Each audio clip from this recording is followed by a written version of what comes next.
Hai, Assalamualaikum warahmatullahi wabarakatuh.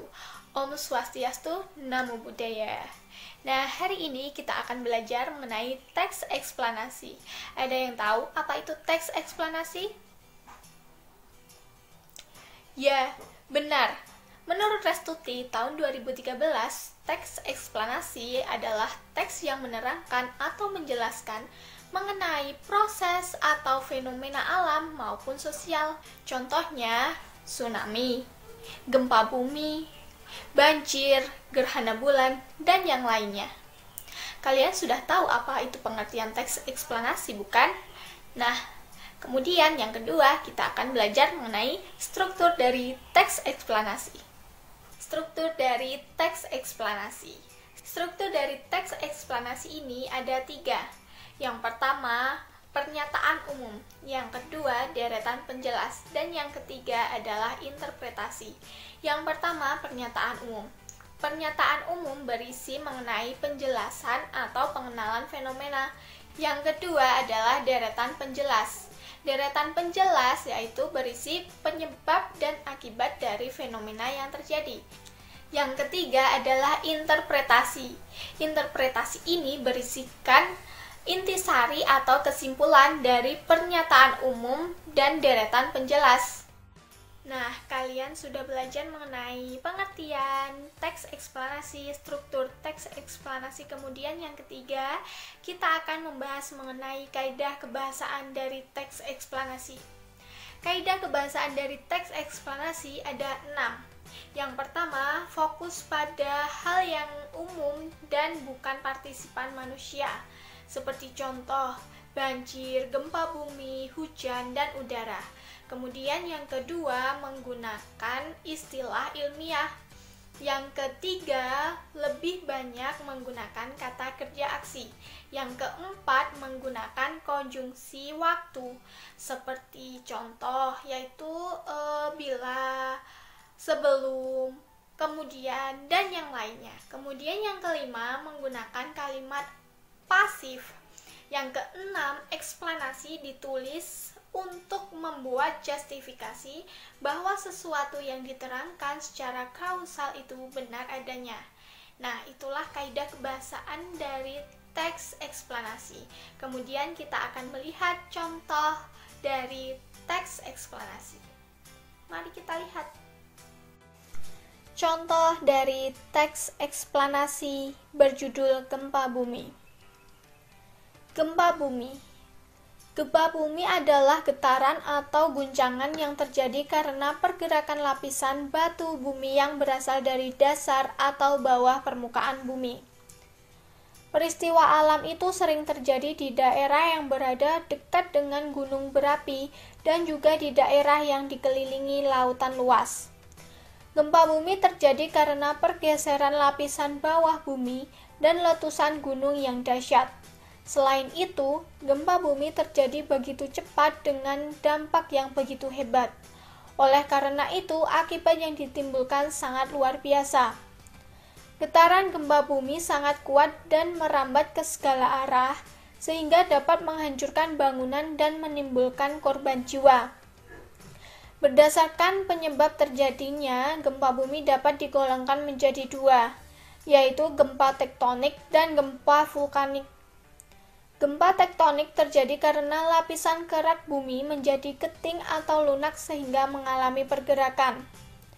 Teori tektonik plate berisi penjelasan bahwa bumi ini terdiri atas beberapa lapisan batuan. Sebagian besar daerah lapisan kerak ini akan hanyut dan mengapung di lapisan seperti halnya salju. Lapisan ini bergerak sangat perlahan sehingga terpecah-pecah dan bertabrakan satu dengan yang lainnya. Itulah sebabnya mengapa gempa bumi terjadi. Sementara itu, gempa bumi vulkanik terjadi karena adanya letusan gunung berapi yang sangat dahsyat. Gempa vulkanik ini lebih jarang terjadi jika dibandingkan dengan gempa tektonik. Gempa dapat terjadi kapan saja tanpa mengenal musim. Meskipun demikian, konsentrasi gempa cenderung terjadi di tempat-tempat tertentu saja, seperti pada batas plat Pasifik. Tempat ini dikenal dengan lingkaran api karena banyaknya gunung berapi. Nah, itulah contoh dari teks eksplanasi berjudul Gempa Bumi. Selanjutnya kita akan mengidentifikasi teks eksplanasi dari gempa bumi tersebut. Ya, setelah kalian mendengarkan mengenai teks eksplanasi yang berjudul Gempa Bumi, sekarang mari kita mengidentifikasi struktur dari teks eksplanasi tersebut. Yang pertama, pernyataan umum. Pernyataan umum ini berisi mengenai pengenalan dari fenomena gempa bumi, yaitu tergambar pada paragraf pertama, yaitu gempa bumi adalah getaran atau guncangan yang terjadi karena lapisan batu bumi yang berasal dari bawah atau dasar permukaan bumi.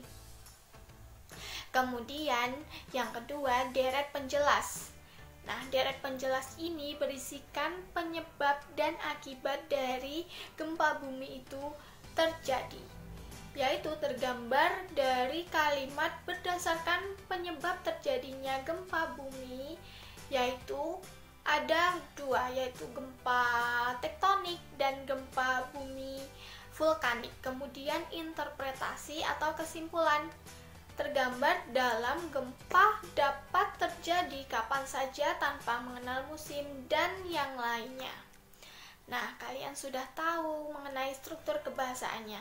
Kemudian ciri-cirinya yaitu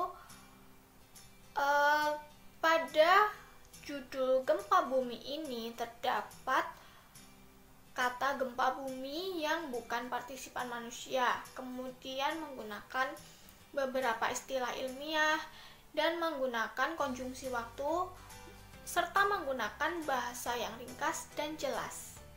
Seperti itu, apakah kalian paham? Semoga kalian paham ya. Nah, setelah kalian tahu apa itu pengertian, struktur, dan kaidah kebahasaan dari teks eksplanasi, kemudian saya akan menyimpulkan pembelajaran pada hari ini. Yang pertama, pengertian dari teks eksplanasi. Teks eksplanasi yaitu menjelaskan mengenai proses fenomena alam atau sosial. Yang kedua, struktur dari teks eksplanasi ada 3. Yang pertama, pernyataan umum. Yang kedua, deret penjelas. Dan yang ketiga, interpretasi. Kemudian, kaidah kebahasaan dari teks eksplanasi itu ada 6. Yang pertama, fokus pada hal umum generik bukan partisipan manusia. Yang kedua, menggunakan istilah ilmiah. Yang ketiga, menggunakan kata kerja aksi. Yang keempat, menggunakan konjungsi waktu. Yang kelima, menggunakan kalimat pasif. Dan yang keenam, eksplanasi ditulis bahwa justifikasi ini menerangkan kejadian yang sebenarnya. Seperti itu, apakah kalian paham? Semoga kalian paham ya. Nah, kalian sudah mengetahui dan semoga kalian paham apa yang saya sampaikan. Terima kasih telah menonton video ini sampai akhir. Wassalamualaikum warahmatullahi wabarakatuh. Semoga videonya bermanfaat ya.